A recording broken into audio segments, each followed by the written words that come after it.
ọ̀rọ̀ Yorùbá nation ọ̀nà Yorùbá nation ẹ má gbàgbé o àwọn tó nífẹ̀ẹ́ ànídọ́kàn sí ọ̀rọ̀ Yorùbá nation wọ́n jẹ́ àwọn tí ipò torílẹ̀-èdè Nàìjíríà wà tó ti sú nínú ilé ìtìmọ̀ jẹ́ ọ̀kan lára wọn tẹ́lẹ̀tẹ́lẹ̀ ṣùgbọ́n gbà tó jẹ́ wípé ó ti di rúwà ògèrè wá tó jẹ́ pé àwọn tó yẹ rẹ̀ òye lọ́pọ̀ jù ń bẹ̀ tí wọ́n dabarú ẹ̀ ló jẹ́ kí n rìn sẹ́yìn torí pé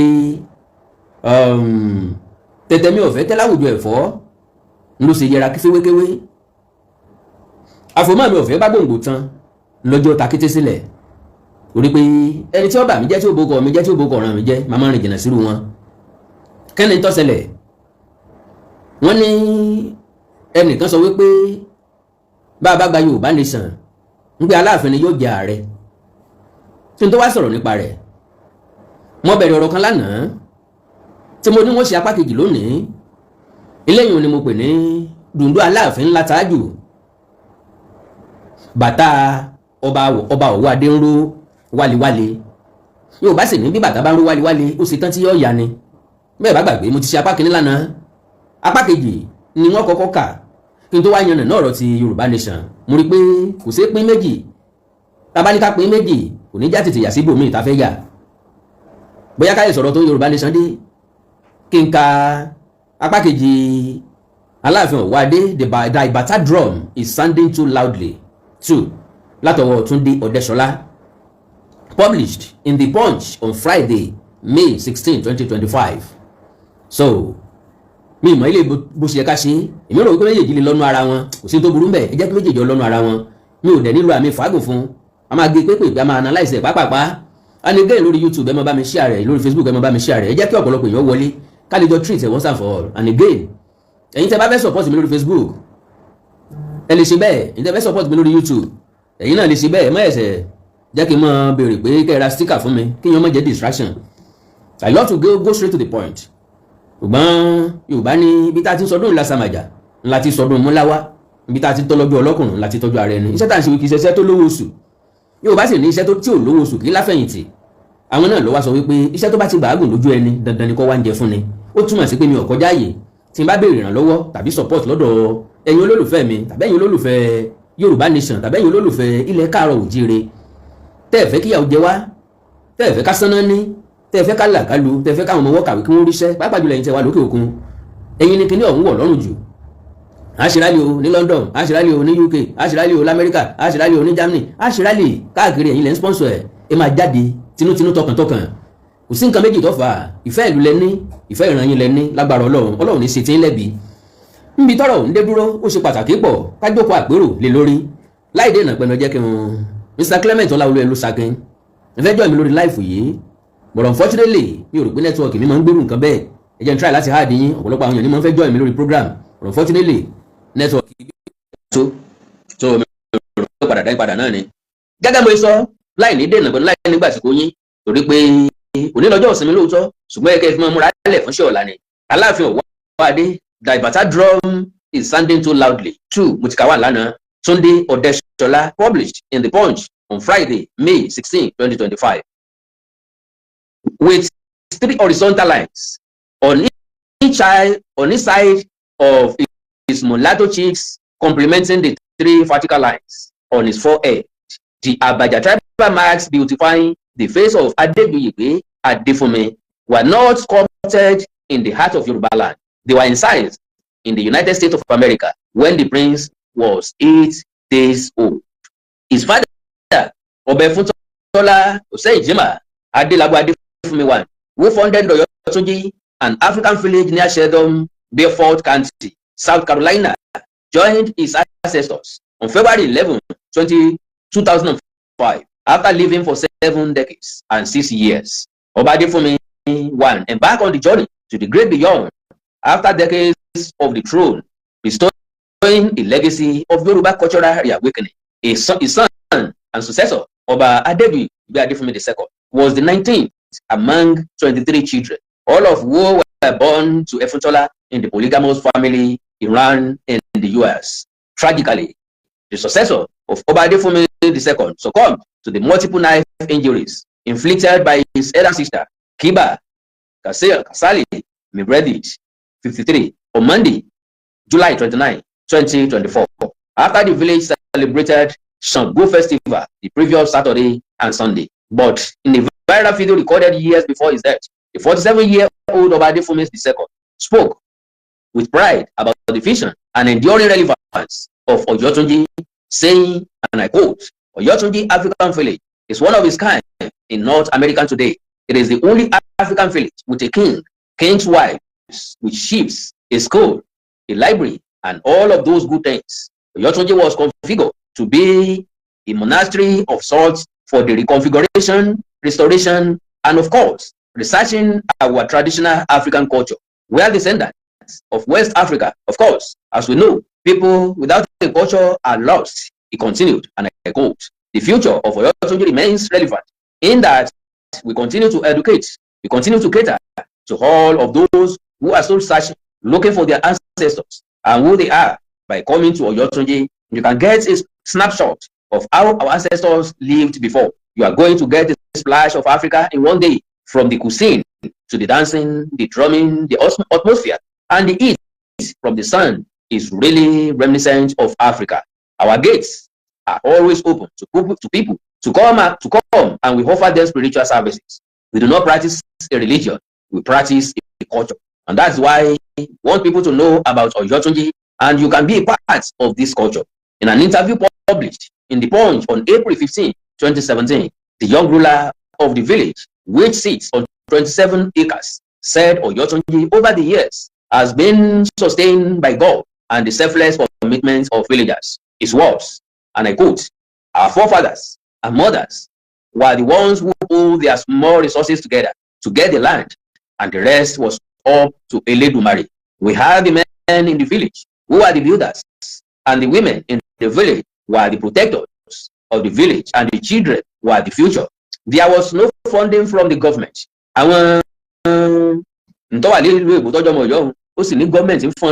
There was no funding from the government. Africa or Europe, we utilized our African culture to create income. So Oyotunji became a tourist destination. On the origin of the tribal marks in the community, the king explained, and I quote, the tribal marks began in Oyotunji in 1975. Each person in Oyotunji began to receive tribal marks. I received my Ilauju bracket tribal marks when I was 8 days old, just before the Isomoluruko bracket naming ceremony. Men and women received them. However, today it is not mandatory as it was. Now it is up to the parents and children if they want to receive them. Today, many adults are coming to us to receive tribal marks, but I tell them we don't do it when you are home because it is very painful. As a child, it is just like circumcision. It is the child's first out in the community. When you bleed, they put away bracket leaves and ashe traditional powder. When those things are pulled, they make you powerful. We chose to be a mark similar to the Oyo people because my father was so mystified by the Oyo Empire. I don't think there has been an empire like that since, and that is why he named the village after Oyo. As we know, Oyo was the political capital of the Yoruba people, while Ile-Ife is the spiritual capital of the Yoruba race. Obadefumi II also spoke about how his father became king. The title was not self-proclaimed. He emphasized, recalling that the people of Oyotunji made his father king in 1972 when they felt the village needed a leader. And I quote, some of our descendants were stolen and taken to America by my father, but my father always knew that he had royal blood. It was not until 1972 when the people of Oyotunji, after 20 years of Yoruba cultural development, realized that my father should become a king. My father did not make himself a king. He was just the builder and constructor. One day, the people woke up and decided to make him king. They told him to sit down and said that from that day, there was no more work for him and he would become the ruler of the village, he said, explaining how Oyotunji draw spiritual legitimacy from Ile-Ife. Obadefumi II recalled his father's visit to Nigeria in 1981 for the Orisha World Conference and how Ooni Opadeshiguade made his father king. Adefumi said, and I quote, my father visited Ile-Ife on November 16, 1981 for the Orisha World Conference held at the University of Ife. Meanwhile, Oyotunji had been in existence for about 11 years, while the Yoruba culture movement had been in existence in North America for about 20 years. Baba came to the conference, and Oba Shijuade was there. According to Adefumi, Oba Shijuade was impressed when his father showed pictures and slides of Oyotunji on a projector, saying this prompted the paramount ruler to invite his father, along with all the dignitaries that attended the conference, to a reception inside the palace. And I quote, during the reception, he surprised my father by singling him out, and he told his kingmakers to take him to the back of the palace. There, my father said they sacrificed a goat to the Adaoba Akogun, the sword, and the Oni consecrated it by saying that from that day forward, the Efuntola will be the king of all the Yoruba in North America. This was the second coronation. My father, he then received the official status from the source of the Yoruba kingdom. Baba came back to the United States with that and began to expand the royal family, the crowns, royal insignia, and the Yoruba culture. But this time, with the spiritual backing of the source, he said, for any Yoruba king to fight over the control of Oyotunji is tantamount to the parable of Eneri Nkahi, someone who finds a prize jewel and is dying out of excitement over his find. What should the one that lost the jewel do? Oyotunji means Oyo has risen again. Its conception was the sole work of African Americans inspired to retrace their ancestry. No Oni or Alaafin supplied manpower, nor contributed a dime to the creation of Oyotunji, thereby making any claim to the community by any traditional ruler an attempt to reap where they did not sow. And I quote, "Usigberu me Alaafin" is an ancient proverb which validates the palace as a silo where the poor drop choice foods and were. But some Yoruba monarchs are changing this narrative. One such example is the Onagun of Okela, Oba Adedogun Abolari, who built a school for indigent students.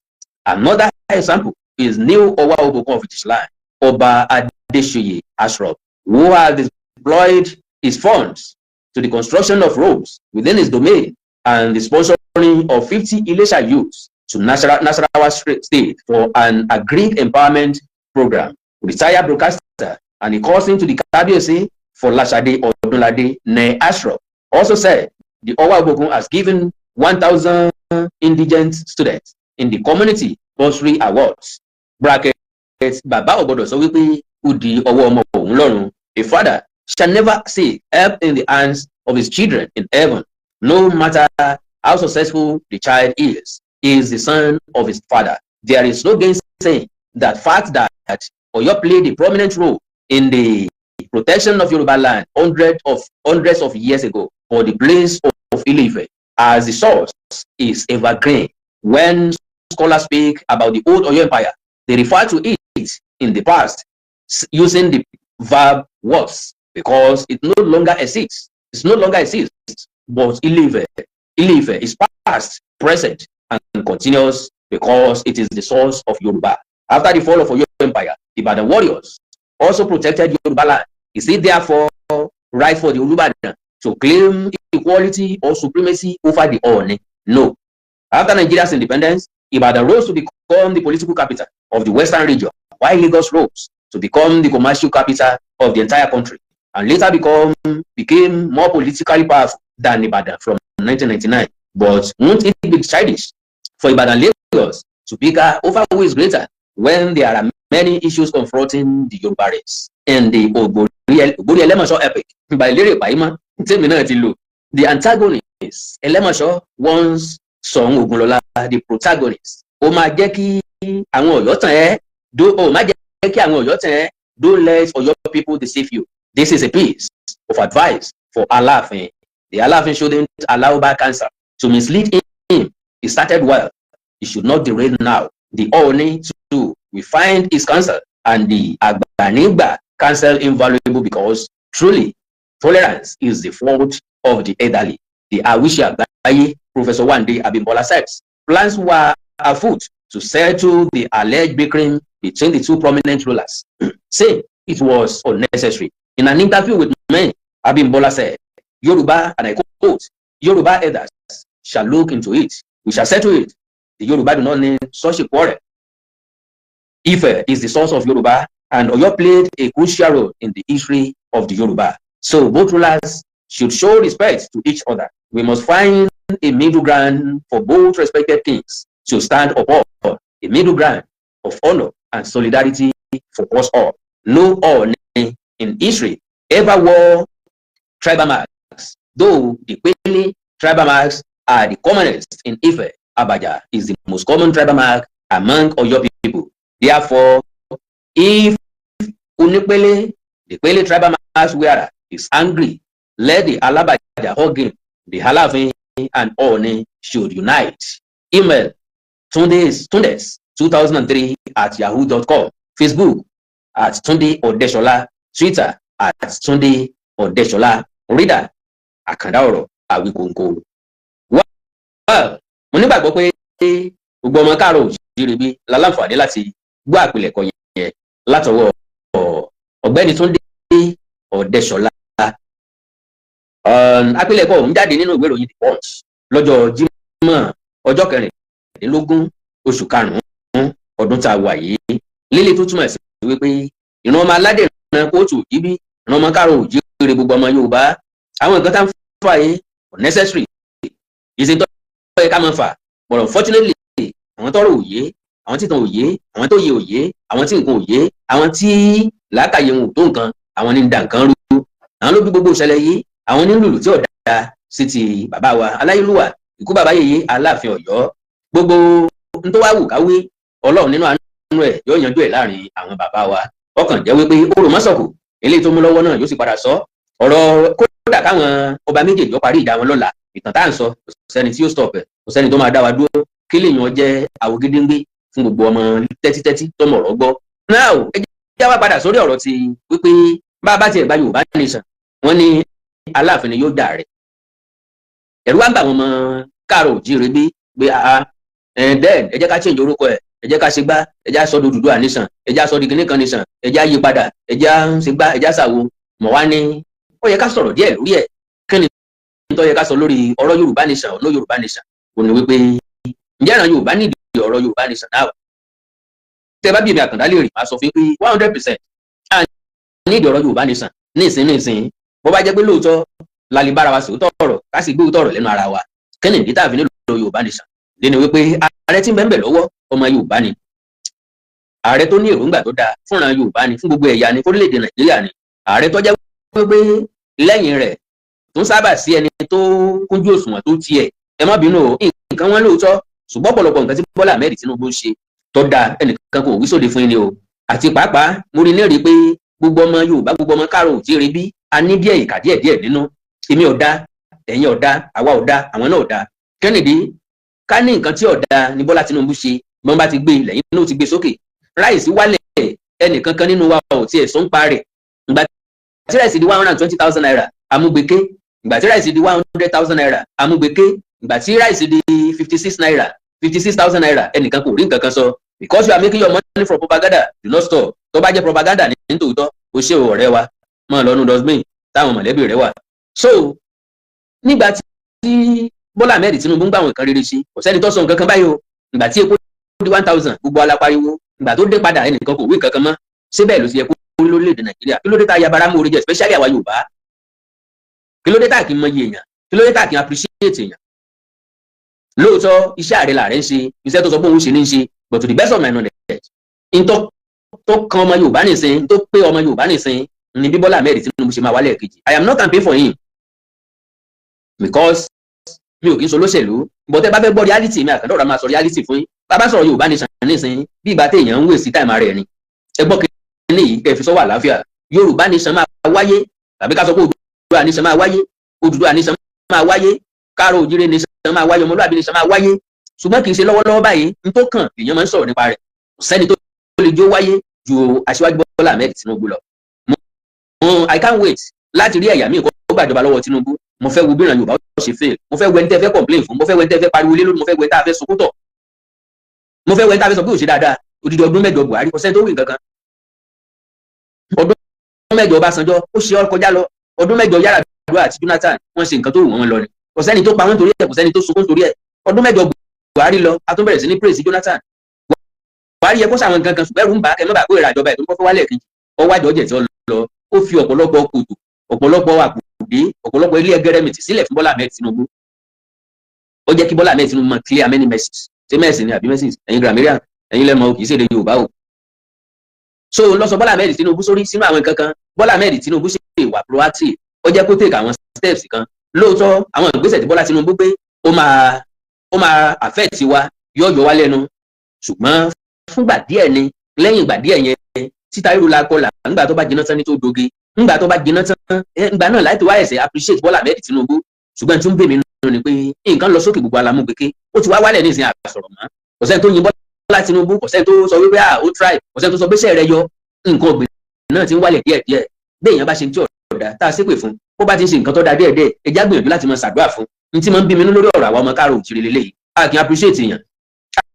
Ayé àgùnfẹ́lẹ́sìn àná ní tá a bá ń jẹ lọ́wọ́ nìkan náà la mọ̀, so ó jẹ́ nǹkan tó kù díẹ̀ káàtó. So lórí ọ̀rọ̀ ti pé bàbá gba Yorùbá nation, Aláàfin ló jẹ ààrẹ, lo and behold, kò yẹ kí lè yan ọ̀sẹ̀ rú anybody to the best of my understanding. Púpọ̀ nínú àwọn tí wọ́n sẹ́ni kìíní yẹn sí mo mọ̀ kán wà lórí program nísìnyí, mo dẹ̀ mọ̀ wípé wọ́n lè tẹ̀lé mi pẹ̀lú ọ̀rọ̀ tí mò ń sọ.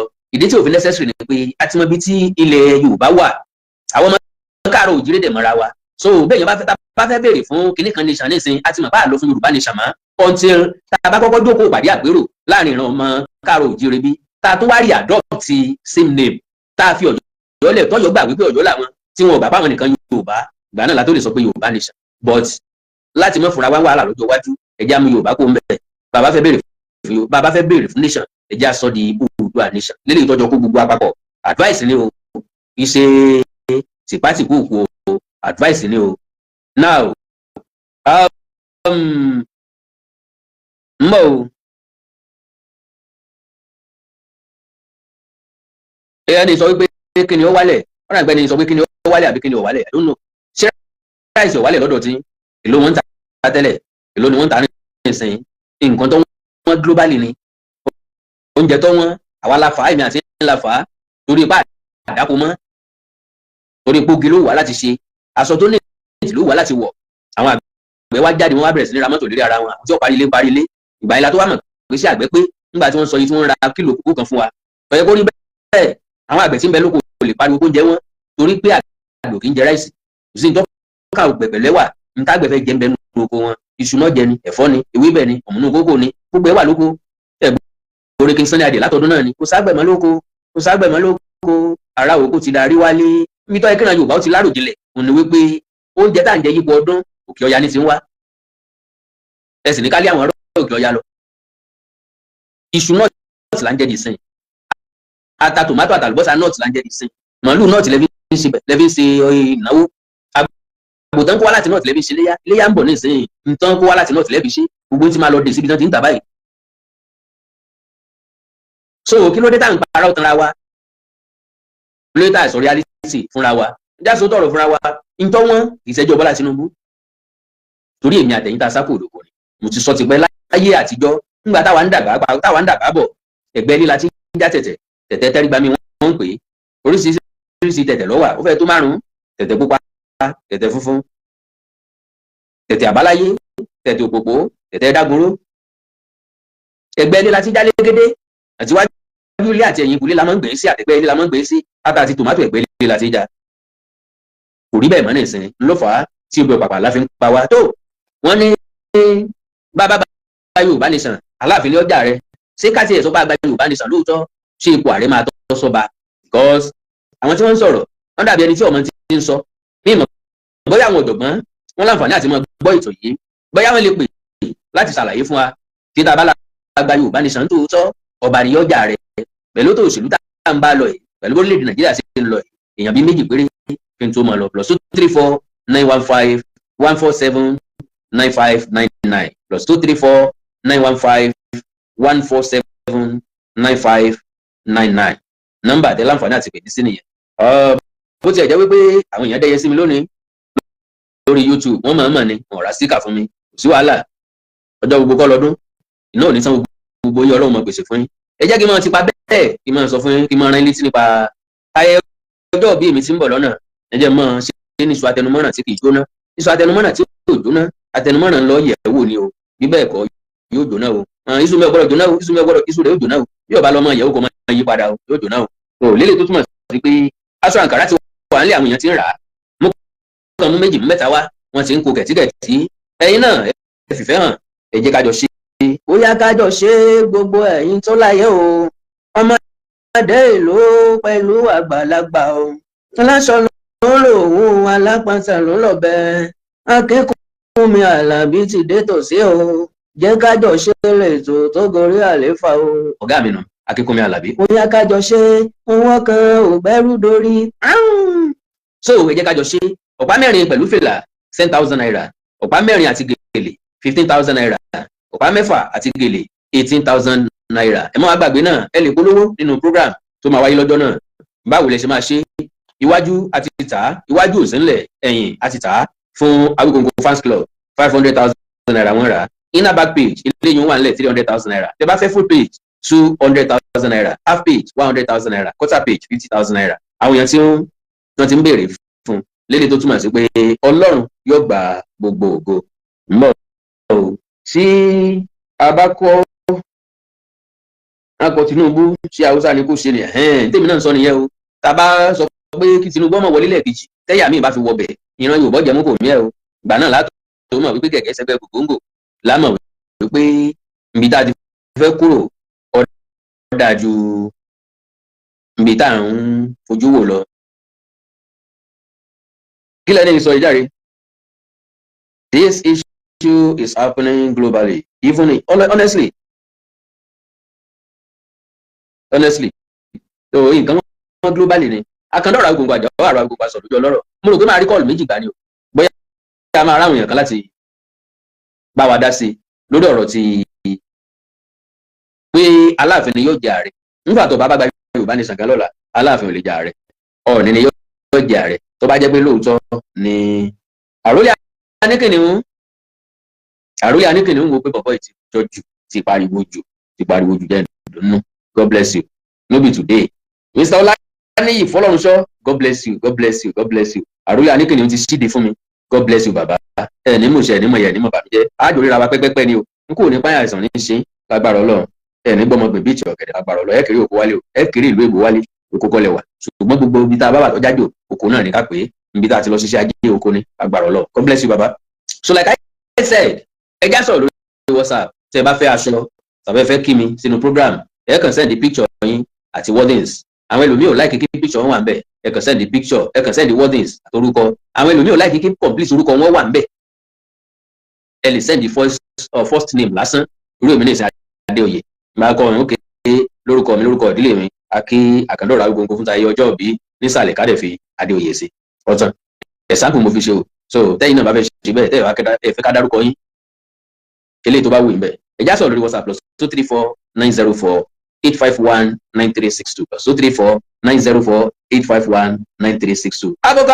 Abokazi mi dìde Abokazi mi dìde o Abokazi mi dìde ó dìde Ìjẹ̀bú wà nù mi dìde ó dìde o kékeré Ìjẹ̀bú owó gba Ìjẹ̀bú owó ọkùnrin Ìjẹ̀bú owó mọ̀ní obìnrin Ìjẹ̀bú owó mọ̀mọ́ ní ìbànújẹ́ òní kàn ọ́ láyé Abokazi mi dìde o ẹ ṣé gangan ni o Abokazi mi ní wáyé tì Ìjẹ̀bú wà ládùúgbò gbogbo tẹ́ ti ṣe fún mi ń ta ẹyọ ọjọ́ bí ẹ tún padà rà síkà fún mi ní wáyé tì. àwọn èèyàn kan bẹ Mr. Samuel níbi tẹ́ ti pè mí ẹ̀mí ò lè píìkì ẹ̀ sà níbẹ̀ mo ti ń ṣe program.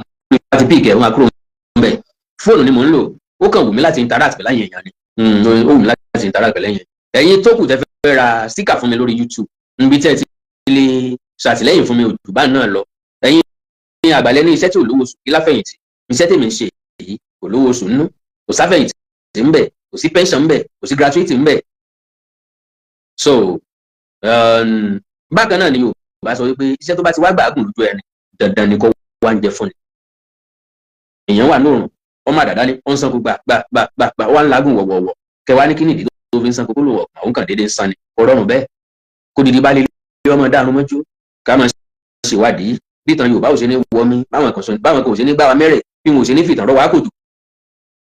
ẹ wá béèrè pé torí kí mo ń ṣe kí n wá ní kì í ṣe nítorí ìran mi bó bá ti wá jẹ́ torí ìran mi ó yẹ kí ìran mi náà lè kán lè máa appreciate mi lẹ́ẹ̀kọ̀ọ̀kan. kì í ṣe pé ó compulsory fún yín kò compulsory o ìfẹ́ ni o ẹni tó bá sì wù ni because kò sẹ́ni tó rán mi níṣẹ́ tàbá wò dáadáa pàpà síbẹ̀síbẹ̀ náà kò ṣe àmọ́ mo rí iṣẹ́ yá mo ṣe part 1 àgọ́dọ̀ yọ àwọn èèyàn expect part 2 mo wá sọ fún wọn pé ìdí tí mi ò fi ṣe òun ni pé ewì ni mo fẹ́ kó jẹ́ kó lè bá wà web package ẹ̀yin náà máa rí àtọ̀ nínú ewì àti ká sọ̀rọ̀ báyìí torí pé ó máa wà well documented yóò dẹ̀ ṣe fi pamọ́ sí archive yóò rọrùn láti máa listen sí even kẹ́ máa wò ó fídíò lóòótọ́ bọ̀ tẹ́ bá ń play ẹ̀ máa máa understand ẹ̀ wà ń bẹ̀. mo wá ní torí pé part 1 tí mo ṣe àwọn èèyàn tó wò ó wọn ò pọ̀ bí àwọn èèyàn tó wò ó bá ti pọ̀ kò lè pé mi kò lè san wàhálà mi ẹ mọ̀ pé ìwúrí ni kí n rí pé ó dé ọ̀dọ̀ ọ̀pọ̀lọpọ̀ àwọn èèyàn because concern mi gangan ni pé iye àwọn èèyàn tó fẹ́ dọ̀dọ̀ wọn bí ó bá ti wá tó bẹ́ẹ̀ mo máa wà sorry n pé so kí ni ò débi tí mo fẹ́ kó dé with that máa ní lọ́kàn pé kò lè ní part tí mo fẹ́ kó ní sọ ìdí nìyẹn mo sọ pé tí n bá ti ṣe part 2 táwọn èèyàn tó wọ̀ bá ti lé ní 50,000 mi ní ṣe part 3 mọ́ máa dẹ̀ bọ́lẹ̀ kù lórí ọ̀rọ̀ àgọ́dọ̀yọ́ ọ̀ ìtàn Yorùbá máa bọ́lẹ̀ kù lórí ẹ̀ máa fèsì nǹkan mi jẹ́jẹ́ torí pé kò wá encouraging rárá 11,000 ló wò àwọn tó ń ṣìdí ilẹ̀ wọn á ṣe fídíò 1 million tí máa wò 2 million tí máa wò so àwa táwa ń ṣe wàhálà ṣe research dáhùn mọ́jú lọ studio ẹ mọ bí studio ṣe jìnnà sílẹ̀ ọ̀dọ̀ mi ni so gbogbo àwọn nǹkan yẹn èèyàn ní ìdí káwọn èèyàn encourage èèyàn lé lórí encouragement ẹ fẹ́ fún mi kì í ṣe pé kẹ́ ẹ sanwó fún mi ẹ̀yin ẹ̀ kàn wò ó ẹ̀dẹ̀ bá mi share ìfẹ́ lómi ọ̀tán ní tí mo fẹ́ òdùbá ń lọ you just watch it and send it to another people send it to many people so báwọn èèyàn náà bá ṣe ń wò ó ló máa fẹ́ mi ní ìṣírí yẹn ló máa encourage láti máa dig more ìtàn tó wà nílẹ̀ ìtàn tí ń bẹ lẹ̀ Yorùbá mo fọlọ́ múra èèyàn lè sọ́tán lọ́dún kan ìtàn tí ń bẹ lẹ̀ Yorùbá èèyàn lè sọ́tán lọ́dún kan kéèyàn tó sọ̀tàn Ọ̀yọ́ tán kó tó mú ti Ìlọrin kó tó mú tọ̀fà kó tó mú tẹ̀gbá kó tó mú ti Ìjẹ̀bú kó tó mú ti Rẹ́mọ kó tó àìsẹ̀ lọ́mọ mú tàn lẹ́kìtì kó tó lọ́mọ mú tàn lóńdó kó tó ẹ̀sẹ̀ máa mú ti Ifẹ̀ kó tó ẹ̀sẹ̀ máa mú ti ìpínlẹ̀ Ọ̀ṣun kó tó mú ti ìpínlẹ̀ Ọ̀ṣun tán kó tó mú ti ìpínlẹ̀ Ọ̀yọ́ tán èèyàn lè sọ́tán lódidi ọdún kan ó dẹ̀ wà very very important. Mr. Adéoyè Adéwọyè ráyìn gbólókọ mi ni God bless you sir. Like I said ẹ já sọ̀rọ̀ lórí WhatsApp +234904851 mo sì ń fẹ́ káwọn èèyàn ra sticker fún mi sí yàrá Ìjẹ̀bú lọ́jà mi láyà ọpẹ́lọpẹ́ àròlé aníkìnnì tọkọ síde ètò ìsàwọlá ní ìyè fọlọ́run sọ àwọn náà bẹ sí abúkàsì Ìjẹ̀bú ó já mi láyà mo tún wẹ́n tí ó tún ṣẹ̀rù bà mí tí ó fún mi ní ohun tí abúkàsì fún mi abúkàsì ni wọ́n fún mi tó bẹ́ẹ̀ ní gbogbo gbà kì í ṣàkọ́kọ́ kì í ṣèkejì kì í ṣàkọ́kọ́ kì í ṣèkejì tí abúkàsì máa bó káàdì fún mi even kì í ṣe ń bíbá ẹnì kan tí abúkàsì bá rí mi lórí TikTok láì béèrè rárá látọdúnmọdún ni o sọ ni mo fi máa sọ wípé ìmọ̀ bí tí mo bá ti bá abúkàsì Ìjẹ̀bú pàdé send your account number lórí Facebook Odùduwà Republic or Republic of Yorùbá land yeah Oòduà nation dá ẹ má bínú Oòduà nation dá ẹ jẹ́ ń dáhùn àwọn tó wà lórí Facebook yẹn lóòótọ́ wọn ní kí n send account number okay now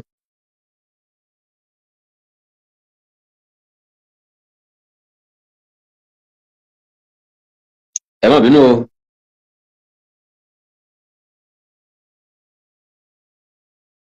ẹ má bínú o àkáǹtì mi náà ní sẹ́ndì nù ìjẹ́ òwe mo lè rí pin okay mo ti pin ẹ̀ síbẹ̀ ẹ̀ sà you will see it there so àkáǹtì tẹ́lẹ̀ lè fi tẹ́ bá fẹ́ support mi nìyẹn wà fún o kì í ṣe tẹ́ bá fẹ́ ra sọ o tẹ́ bá fẹ́ ra sọ lákàǹtì tiẹ̀ o so now like I said ọmọ tó sọ lẹ́nu ó fà kò yàkọ́ ni o ìtàn Yorùbá wà very very necessary and ká dúpẹ́ lọ́wọ́ àwọn tí wọ́n ti ń sọ tẹ́lẹ̀tẹ́lẹ̀ tí wọ́n mú ní bàádà èmi lọ́kàn mi ò fẹ́ pẹ́ nídìí ìtàn sísọ ṣùgbọ́n mo fẹ́ sọ̀tàn Ọ̀yọ́ mo fẹ́ sọ̀tàn Ọ̀yọ́ mo fẹ́ expose Àtìbà tí wọ́n lọ tẹ Àgọ́dọ̀yọ́ dó káwọn èèyàn lè mọ orí èèyàn tí ń ṣe àti reason táwọn Ọ̀yọ́ fi ń ṣe nǹkan tí wọ́n ṣe and fídíò kan dẹ̀ ń bẹ lọ́wọ́ mi tí mo fi máa establish ẹ̀ wípé Fúlàní lọ́pọ̀ lọ́yọ̀ọ́ bẹ́ẹ̀ ni mo sọ fídíò ń bẹ lọ́wọ́ mi tí mo fẹ́ lò so màá fi ṣe ètò mi tí mo ti lè play fídíò ẹ̀yin gẹ́gẹ́ wò fúnra lára yín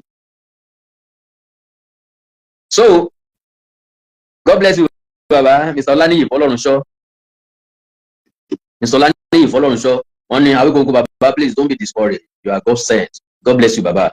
Mi ní wà discouraged, mi ní wà discouraged. Mo lè máa narrate ẹ̀ báyìí. Tẹ́ bá wo dáadáa máa rí pé ewì gangan ni mo máa ń flow mbẹ jù ni o mo lè méjèèjì náà lọ́nà mi o but ewì yẹn gangan ni lọ́nà mi, ìyẹn ló yé mi ló ìyẹn ni mo máa ń feel happy tí n bá ń ṣe. Ṣùgbọ́n jẹ́ mọ́ wàhálà tó pọ̀, ọ̀pọ̀lọpọ̀ àwọn èèyàn máa ń sọ pé Awikonko kó tiẹ̀ ṣẹ̀ kọ̀ọ̀kan lọ́sẹ̀ ẹ máa bá wa ṣe ewì, ẹ máa release ewì. Inú mi wá dùn pé wọ́n ń béèrè bẹ́ẹ̀ torí pé oore ọ̀fẹ́ ni mo ní bẹ́ẹ̀ yẹn, ìfẹ́ mi ni wọ́n ní tán fi ń béèrè bẹ́ẹ̀. Ọ̀pọ̀lọpọ̀ àwọn èèyàn ní ṣe nǹkan tí mo béèrè, mo máa ń try láti sọ fún wọn pé wàhálà tó máa ń mú dání, wàhálà tó ní nínú ó pọ̀ gan. Unlike irú eléyìí nísìnyí mo lè mú topic wá discuss ẹ̀. Ewì ò gbà bẹ́ẹ̀, ewì gba time, ewì gba ìsùn, ewì gba ìrìnàjò. Tí n bá lọ sí studio just one complete a day ni, ǹjọ́ tí bá ti lọ studio lè máa rí pé tó bá mi ní lè ṣe program mi live báyìí, mi lè ṣe program mi mọ́ kí n tó wá lọ sí studio yóò ti gbọ́jọ́ méjì already plus ọjọ́ tí màá fi lọ studio ọjọ́ mẹ́ta, ẹ̀rí pé kò encouraging káwọn èèyàn tó máa wò dáadáa máa sún yàn ní tó fà á nìyẹn. Ìṣègbè bóyá mò ń dànù àwọn tó nímọ̀ nípa nǹkan tí mò ń sọ yéyé wọn, àwọn tó understand pé Awikonko kí n dédé sọ̀rọ̀ tí ò bá ní yéyé wọn. So àwọn èèyàn kan ń bẹ tó yẹ pé tí wọ́n bá ń wù ẹ́ anyway àtàn ti ń wù ẹ́ wọ́n máa share ẹ̀ because everybody mọ̀ wípé Awikonko ní dédé wá sórí social media láti máa wá blab. I will always come with point to prove ó dẹ̀ máa jẹ́ nǹkan tó jẹ́ ní o because kò sẹ́ni tí mo lè mú ṣeré mu gbogbo ẹ̀yin tẹ́ wà lórí social media ànájú bí mi kò mú yàn ṣeré mọ́ and mímú yàn ṣeré ò sí ní culture mi ò kí n dédé lọ sórí social media. Owó lẹ fi ń ra data now, owó lẹ fi ń wo YouTube, owó lẹ fi ń wo Facebook, so ó máa ń jẹ́ nǹkan tó máa ń touch èmi náà. Mo wá fẹ́ mú quality wá fún mi, quality yẹn kẹ́ ẹ lè bá jèrè ẹ̀ kí mi náà lè jèrè ẹ̀, especially àwọn tó fẹ́ rí fún mi, gbogbo àwọn tó ń send sticker sí mi, tó ń ra sticker fún mi, àwọn tó fẹ́ rí fún mi ni gbogbo ẹ̀yin tẹ́wọ́ ìgbà pátá lè fẹ́ rí fún mi, ṣùgbọ́n tẹ́ bá fẹ́ ràn mí lọ́wọ́ dáadáa. Now ọlọ́yọ̀ mú kúrò gbogbo àwọn tó sọ wípé ìdíṣẹ́ ni lamọ́ ni lọ́lẹ̀ ibi tí mo ti ń ṣe ni mo ti ń jà bí torí iṣẹ́ torí pé bẹ́ẹ̀ ni mo ti ń rówó ló jẹ́ kí n tẹnu mọ́ àti mo sọ lẹ́ẹ̀kan wípé tàtà ń sọ àníṣọ ẹnìkan yẹn bọ́ jẹ́ pé bẹ́ẹ̀ ló ti ń rówó kò ṣe ní mọ̀ sí propaganda, òun ló lè sọ pé propaganda ni nǹkan tá à ń ṣe. Ó ti túmọ̀ sí pé onítọ̀hún ò lóye tàbí ká jẹ́ pé kan nínú àwọn Fúlàní ọmọ Ọ̀yọ́ nìyẹn. Kò sí propaganda nù nǹkan tí mo ń ṣe, ìtàn là ń sọ, ẹni tí ó bá dá lójú ni kó jáde. Ẹni tí ó bá dá lójú tí ó bá kó jáde pẹ̀lú ẹ̀rí mi, ó mú mi tàn mí jáde, mi sásọ pẹ̀lú ìfọwọ́gbáyà wípé Àtìbà tó tẹ Ọ̀yọ́ dó pẹ̀lú àwọn Olúyọ̀lé ni wọ́n jọ tan Aláàfin Olúewu sọ́wọ́ Abdulsalami tọ́jọ́ ọmọ sí wàhálìmẹ̀ Abdulsalam tọ́jọ́ ọmọ sí wàhálìmẹ̀ tí wọ́n fi pa Aláàfin Olúewu ńgbà náà. Ìbẹ̀rù ló lé Àtìbà kúrò ní Ọ̀yọ́ lé àti environment Ìlọrin ń pé Abdulsalami tó lè rẹ́yìn Olúewu tó lè fọ́ Ọ̀yọ́ ká kó mọ́ wà áfta òun kó mọ́ jẹ́ kúrò ní ó padà sọlẹ̀ sí ìbáwọn Abdulsalami náà pa Àfọ̀njá, àwọn náà rẹ́yìn Aláàfin Olúewu ló fi sákò ló fi dá láàrin kiri kó tó rìn gbèrègbèrè kó tó rìn débi tí àgọ́dọ̀ yọ wà kó tó fọgbà àlùmọ̀kọ́rọ́ nígbà àgọ́dọ̀ yọ lọ́wọ́ àwọn alágbọ̀ àtẹlẹ́bú. So kẹ́nìkan wá pè yẹn ní propaganda. Ìrònú Aláàfin ti fẹ́ pa bàbá rẹ o, ìwọ náà kò ń bí máa wọgbó lọ igbó nílé adẹ́tẹ̀ kì í gbé láàrin ìgboro. Ìrònú Aláàfin bò àbérònú tèmi ní ndẹ̀yìn Ọ̀yọ́ là tẹ́ fi ń lérí àléénú bíi akọ aláǹgbá lórí social media. Kan ní tèmi bá wá sọ́yọ́ bàbá wọn ní délé pé kí ni ó ṣe fún mi tí n bá wá sọ́yọ́ Ọ̀yọ́ òwú mi wá mi ní nǹkan tó wà important láti ṣe lọ́yọ́ màá wá sọ́yọ́ máa rìkọ́ọ̀dù fídíò. Ẹni tó bá sọ mi pé Ọ̀yọ́ yìí síbi tí mo gbọ́dọ̀ lọ ọ sọ nísìnyí tó fi jẹ́ bẹ́ẹ̀ bóyá àwọn ará Ìbàdàn sọ pé kẹ́yìn ọmọ kọjá ń bàdàn bóyá ẹ lọ lọrin wọn ni ẹ mọ kọjá bóyá ẹ lọ Ògbómọ̀ṣọ́ wọn ni ẹ mẹ́rin ibi tó bá ti wù mí mo lè lọ mi tí ní nǹkan tí mo fẹ́ mú ní Ọ̀yọ́ ni so ẹ gẹ́ra o. So wàhálà Aláàfin ò ní nǹkan tí ó ṣe akadọ́rọ̀ Awikonko ẹ jẹ́ máa lọ.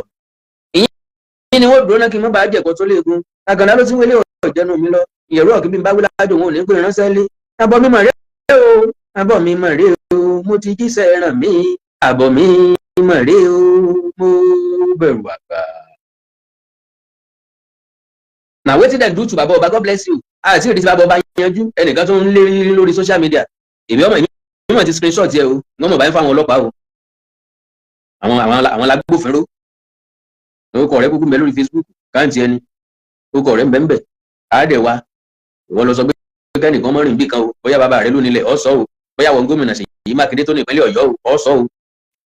ọba ló nílẹ̀ irọ́ gọ́fúnà ló nílẹ̀ nísìnyí o rí gọ́fúnà ọ̀gán lè yọ ọba dànù ìṣàgbára kan tó bá ṣe o ẹ like ẹ follow page mi lórí Facebook Awikonko TV official ẹ subscribe sí YouTube channel mi Awikonko TV ẹ wá ní nǹkan pàtàkì tẹ́ fẹ́ kájọ sọ ẹja sọ lórí WhatsApp +234-904-851-9362 +234-904-851-9362. The threat they made to you confirm that they did what they did to Baba Ọba bẹ́ẹ̀ni so oríṣiríṣi àwọn ẹgbẹ́ ni wọ́n dìde látàrí ikú Baba Ọba mi ìfẹ́ ṣáájú ẹlẹ́ẹ̀dẹ́gbẹ̀ẹ́dẹ́ àwọn ẹgbẹ́ kan bẹ́ẹ̀ nu wọn tó jẹ́ pé wọ́n ní fàtì lọ́wọ́ àwọn tó tẹ̀lé Baba Ọba lọ sáàfin àwọn tí ó sọ̀rọ̀ nu wọn ti sọ̀rọ̀ so mi ìwà fẹ́ ṣáájú ẹlẹ́ẹ̀dẹ́gbẹ̀ẹ́dẹ́ tó bá tásìkò ọ̀rọ̀ jẹ jáde títí ìgbà mi tí mo tún bá ń pàdé mi ò ní gbọ́ bí sí ẹ̀ ní gbọ́ bí sí mi àti mi àtẹ̀yìn kájọ fàyàkù dẹ́gbẹ̀rà ẹ̀yin dẹ́ fún mi stika wọn mọ̀ lóore o ju bẹ́ẹ̀ ṣe máa ní lọ́kàn lọ o abúkàsì jẹ̀bú wa God bless you baba Mr. Lani ìfọlọ́runṣọ́ mi ò ní gbọ́ kú yín àròlé aníkìnnìún